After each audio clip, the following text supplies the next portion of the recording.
Bonjour à tous, merci d'être présent pour ce webinaire, bienvenue, merci beaucoup Martin d'être présent aujourd'hui. Alors, je m'appelle Antoine Beauvois, je travaille chez les nouveaux systèmes énergétiques. Alors vous voyez pas trop, hop, il y a le petit logo, pardon, je switch avec un autre écran, le petit logo juste ici, et qui a lancé avec l'Alliance Alice, le CEA et l'ADEME, les autres logos plus bas que je vais cacher, mais c'est pas volontaire, la plateforme Je Décarbone, dont le but est d'accompagner et d'aider, on va dire, les industriels à se décarboner tout en mettant en valeur les solutions qu'on sait faire en France et en Europe. Et aujourd'hui, on a le plaisir d'accueillir Martin Piotz, qui est directeur de la technologie et de l'innovation chez Terreal. Merci beaucoup, Martin, d'être ici. Juste avant de te donner la main, juste deux slides de rappel sur Je Décarbone. Donc, Je Décarbone, je vous l'ai dit, le but, c'est d'accompagner la décarbonation de l'industrie, de mettre en valeur ce qu'on sait faire en France et en Europe. On a 4 outils principaux, 4 modalités d'action principales.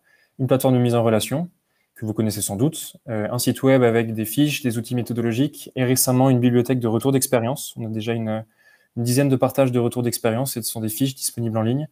Je lance aussi un appel si jamais vous avez des retours d'expérience, décarbonation, économie d'énergie, économie d'eau à nous partager.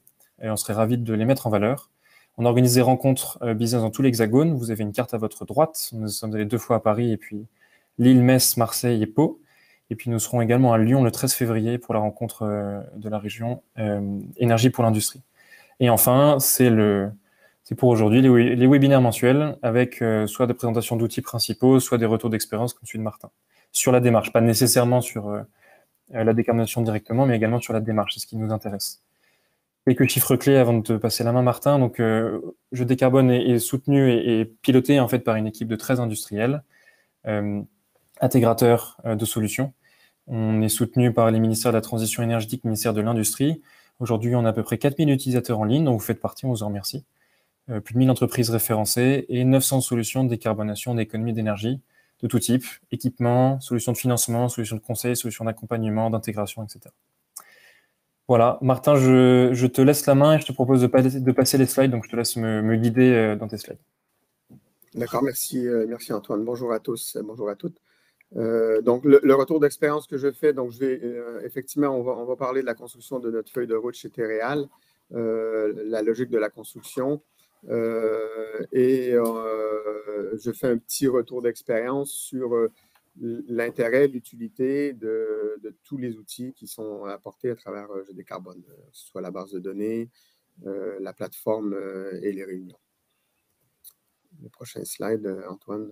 Donc, l'agenda, on va parler de terre cuite d'abord. De 2 façons. On va s'assurer qu'il y a un intérêt à décarboner l'industrie de la terre cuite, c'est-à-dire qu'on veut garder nos produits en terre cuite. Pour quelles raisons? Ensuite, on va regarder où sont nos émissions de CO2 et pour être capable d'identifier nos voies de décarbonation. Et on va explorer les différentes étapes de notre feuille de route dans lesquelles la plateforme Je Décarbone nous est utile et qu'est-ce qu'on y fait et qu'est-ce qu'on en fait. Donc, la terre cuite d'abord. Donc, pourquoi la terre cuite?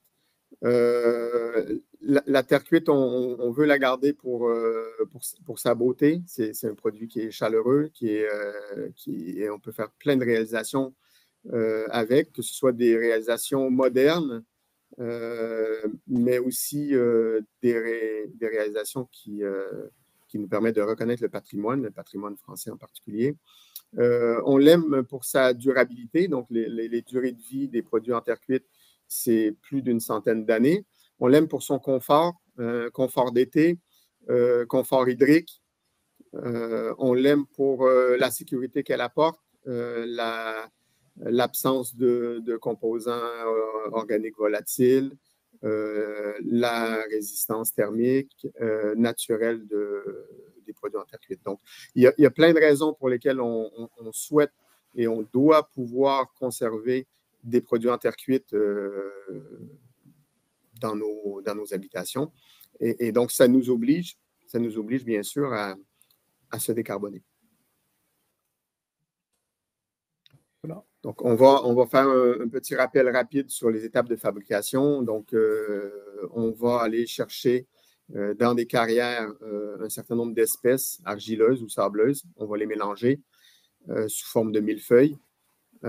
Ensuite, on va ajuster les quantités d'eau, on va préparer, on va broyer, on va extruder, le mettre en forme. Donc, les premières étapes ne sont pas très carbonées, hein. Il y a des engins dans les carrières qui consomment du fuel. L'extrusion va fonctionner à l'électricité, l'électricité plutôt décarbonée, en France en tout cas. Et ensuite, on va devoir sécher les produits dans des séchoirs cellules ou dans des séchoirs tunnels. On va les sécher à des températures de l'ordre de 100 degrés et on va les cuire avec des températures de l'ordre de 1000 degrés pour produire les toitures et les briques de structure et tous les autres produits en terre cuite. Donc, on comprend que les étapes principales qui vont consommer du gaz naturel et qui vont être émettrices de CO2, ce sont le séchage et la cuisson. Il y a aussi, j'ai mis en pointillé, la matière première qui contient certaines quantités de carbonate de calcium, de l'ordre de 2 à 15 % de carbonate de calcium et qui peut représenter 25 % de nos quantités de CO2 en moyenne. Et c'est très hétérogène. Donc, globalement, les chiffres sur la filière, je n'ai pas donné les chiffres de Terreal, mais pour mettre les choses dans leur contexte. Donc, la filière en France, c'est 600 000 tonnes de CO2 par année et ça représente 0,2 % des émissions de gaz à effet de serre sur le territoire. Donc, c'est un produit local. Donc, 98 % des tuiles et des briques sont fabriquées en France, donc on ne va pas beaucoup parler non plus du transport. Donc, ça fait des quantités pour la France qui ne sont pas énormes, mais ça ne nous absout pas du devoir et de la nécessité de se décarboner. Hein. Mais voilà, donc on met les choses dans l'ordre. Également, si on regarde dans l'histoire, je suis revenu, et c'est encore des données sur la filière, à partir de 1975 jusqu'à aujourd'hui, l'industrie a évolué, elle a subi de nombreuses mutations. Il y a de la cuisson qui s'est faite au charbon, au coke de pétrole, au fuel. On est basculé graduellement à partir des années 75 jusqu'au début des années 2000 au gaz naturel. Et donc, ça a été des transformations qui ont été faites dans toutes les industries de la terre cuite, les briqueteries, les tuileries. Et ce que ça fait, en fait, c'est que ça donne une démonstration du fait que l'industrie de la terre cuite est capable de mutation, elle est capable de se transformer, elle est capable de changer ses modes de cuisson. Ce n'est pas la première fois que ça arrive dans son histoire.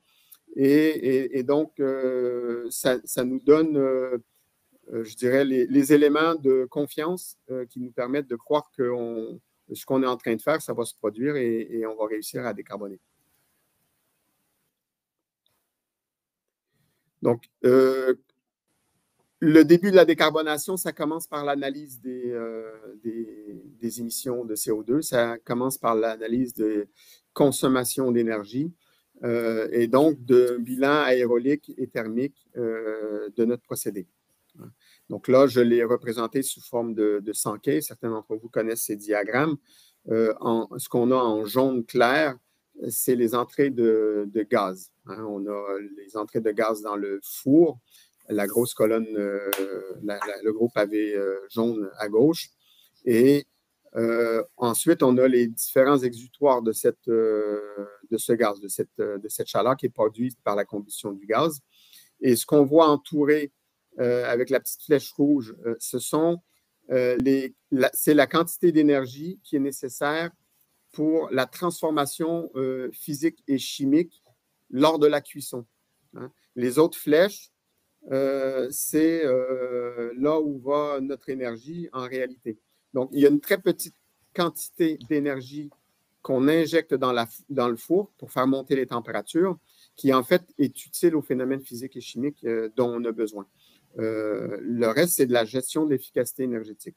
Donc, juste pour rappeler, l'épaisseur des barres, sur ces diagrammes, c'est proportionnel à la quantité d'énergie en kilowattheure, par exemple, ou en joule. On voit la flèche verte dans ce diagramme. Dans ce diagramme, c'est un transfert d'une partie de l'énergie qu'on a injectée dans le four vers le séchoir. Hein.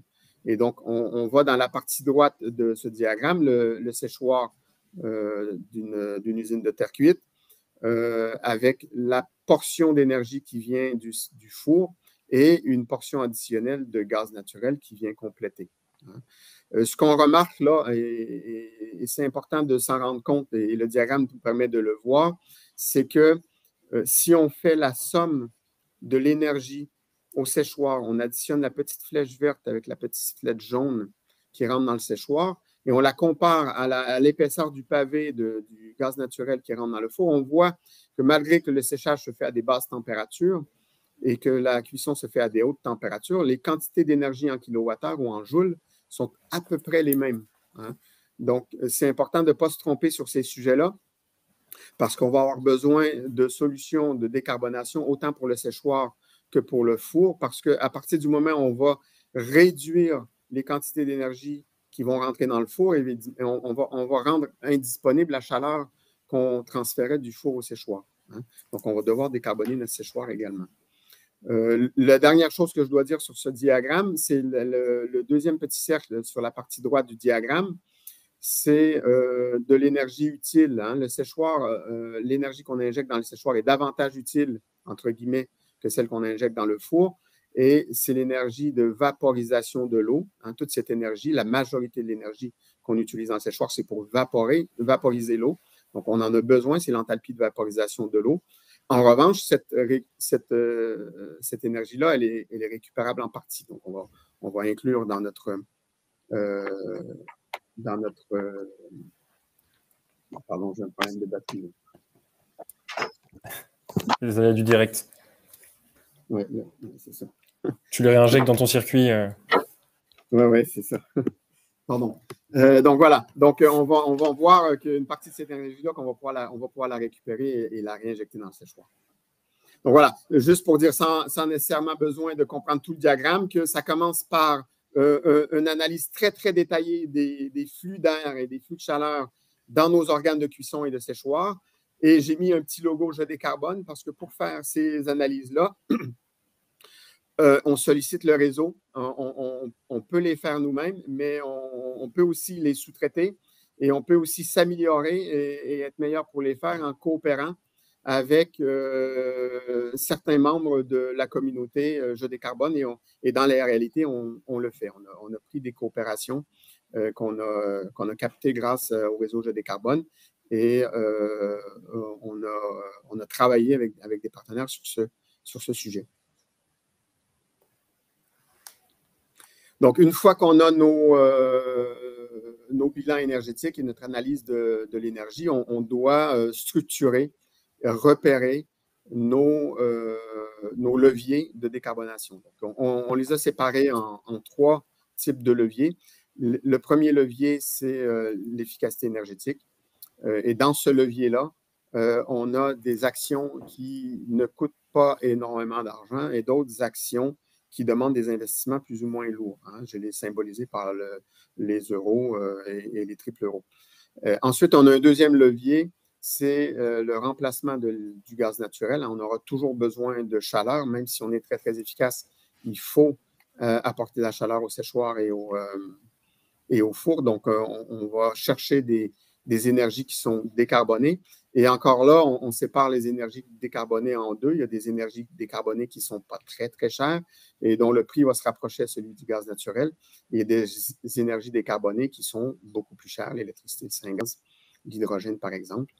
Et le troisième pilier, c'est la capture de carbone. Si on prétend vouloir se décarboner totalement, je l'ai dit tout à l'heure, il y a une partie de nos émissions de carbone qui viennent de la matière première, de la décarbonatation des carbonates de calcium qui sont dans notre matière première. Et celle-là, quoi qu'on fasse sur l'efficacité énergétique ou sur l'énergie, on ne va pas réussir à les réduire. Donc, il faudra éventuellement les capter et les emprisonner ou les réutiliser. Donc, le petit diagramme qui est là, c'est ni plus ni moins qu'une usine à gaz. c'est quelque chose qui est compliqué. Hein? Mais pour capter du gaz et le retraiter, dans la réalité, ça va prendre une usine à gaz.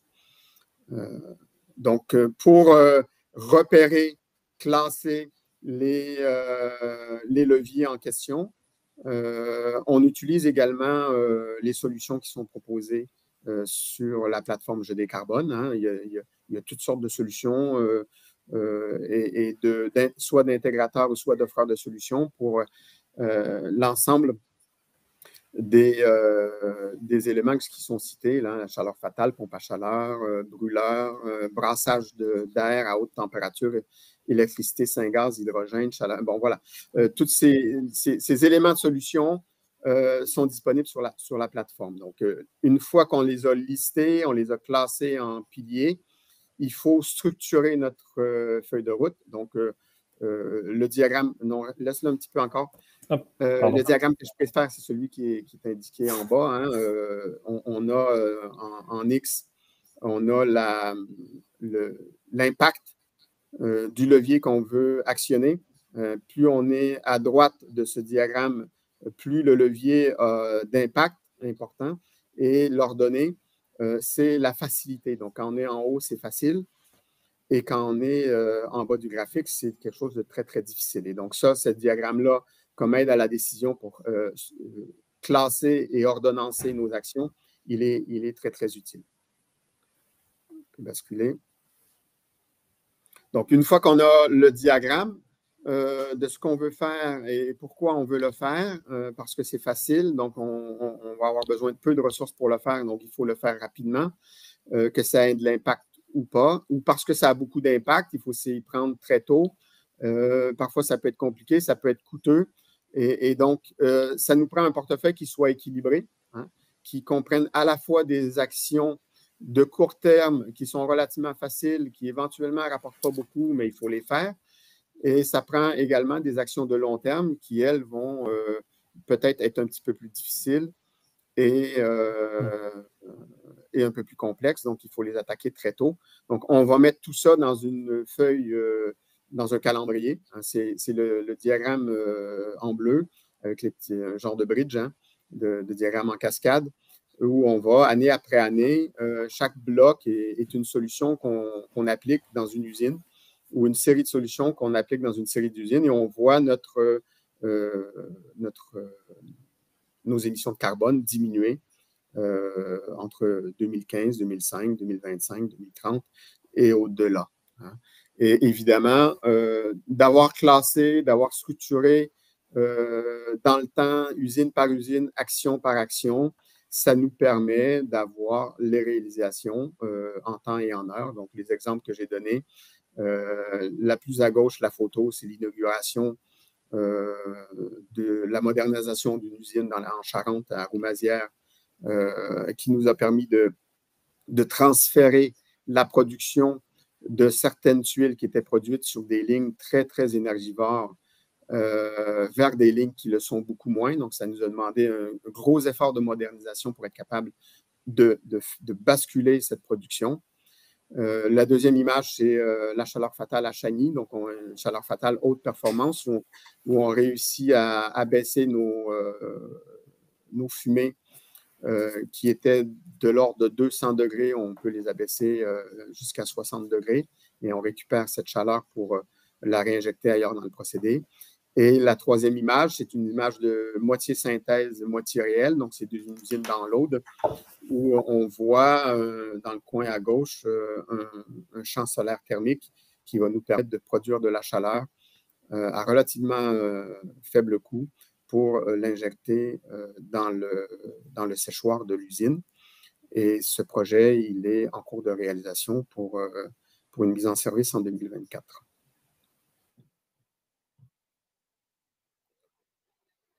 Donc, Je décarbone, hein, c'est la plateforme, on en a parlé, Antoine l'a mentionné, donc que vous connaissez probablement, la plateforme de mise en relation. Ce sont aussi des visites sur le site et c'est extrêmement important. Donc, tout de suite, lorsqu'on est entré dans le club ETI, du club du CSF-NSE, on s'est rapidement porté volontaire pour organiser une des réunions décentralisées sur un de nos sites, à proximité d'un de nos sites de production à Colomiers. Ça permet de mettre en relation beaucoup plus facilement, de se comprendre, de commencer à parler le même langage. Donc, c'est aussi quelque chose qui est extrêmement important pour la mise en relation et la concrétisation des partenariats. Et c'est également des rencontres, que ce soit les rencontres régionales ou la rencontre à Paris qu'il y a eu dernièrement au mois de novembre à Bercy et qui sont génératrices de discussions qui permettent d'avancer. Donc, j'ai essayé de schématiser. C'est un schéma un peu complexe. Je vais passer un petit peu de temps, mais il y a différentes étapes dans la mise en relation. Et donc, la première étape, à travers la plateforme, ce que j'ai mis, c'est un gilet haute visibilité, une boîte aux lettres, un téléphone. Et donc là, très, très rapidement, la plateforme nous donne de la visibilité. Ça nous donne une quantité de contacts qui est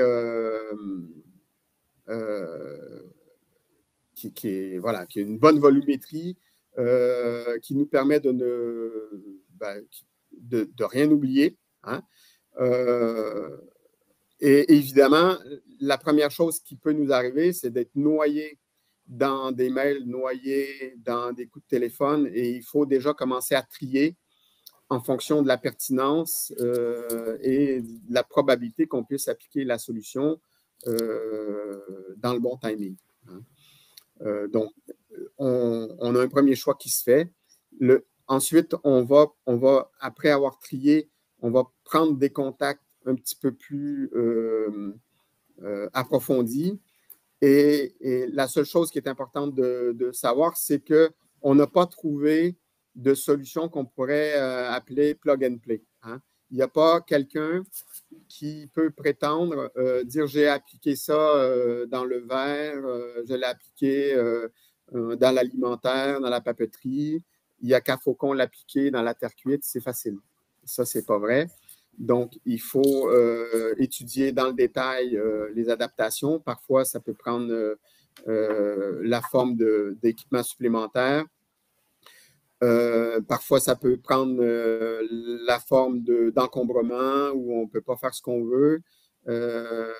Et parfois, ça peut prendre la forme de disponibilité, consommation d'énergie désynchronisée, etc., etc. Donc, il faut rentrer dans le détail des solutions pour voir comment elles vont s'adapter à la terre cuite. Et ça prend plusieurs mois. Hein. C'est-à-dire que là, il faut rentrer dans un partenariat déjà pour étudier, faire des études de préfaisabilité, en faire plus d'une parfois et évaluer plusieurs scénarios avec certains partenaires, éventuellement avec une conclusion qui est de temporiser, de faire tout de suite, de ne pas faire ce qu'on avait prévu au départ, etc., etc.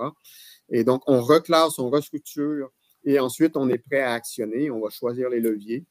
Et là, pour actionner le levier, ça nous prend un partenariat, donc un contrat de partenariat dans lequel on va faire entrer, on va faire des promesses, on va obtenir des garanties. Et la négociation de ces choses-là, bon, ceux qui l'ont fait, ils le savent, hein, c'est des choses qui doivent être sérieuses parce qu'il y a des risques, il faut savoir qui va gérer les risques. On apprend des choses, on va savoir à qui appartient les choses qu'on a apprises. On va produire de la valeur ou on va en perdre, qui va perdre et qui va gagner et comment on le partage, etc., etc. Et ensuite, il faut réaliser, il faut approvisionner, il faut commander, il faut construire et il faut réaliser les mises en service. Et ça, globalement, nous, une réalisation à partir du moment où le contrat est signé et on a donné un go et on s'engage mutuellement dans un projet, on a des projets qui vont durer de 12 à 24 mois. Donc, notre calendrier, donc l'intérêt d'une feuille de route, c'est justement ça. Ça veut dire que si un projet, à la dernière étape, lorsqu'on a conclu l'affaire et qu'on a commencé à travailler vraiment sur la construction de la solution et la mise en place, si on a besoin de 12 à 18 mois et qu'on veut décarboner 30 à 40% en 2030 et presque zéro en 2050. Et évidemment, qu'on a besoin d'une planification. Hein, et ceci explique cela. Je ne sais plus quel est le prochain slide. Donc, en résumé, voilà. Donc, les produits en terre cuite, donc, ils ont de multiples vertus. Hein, on va vouloir les garder.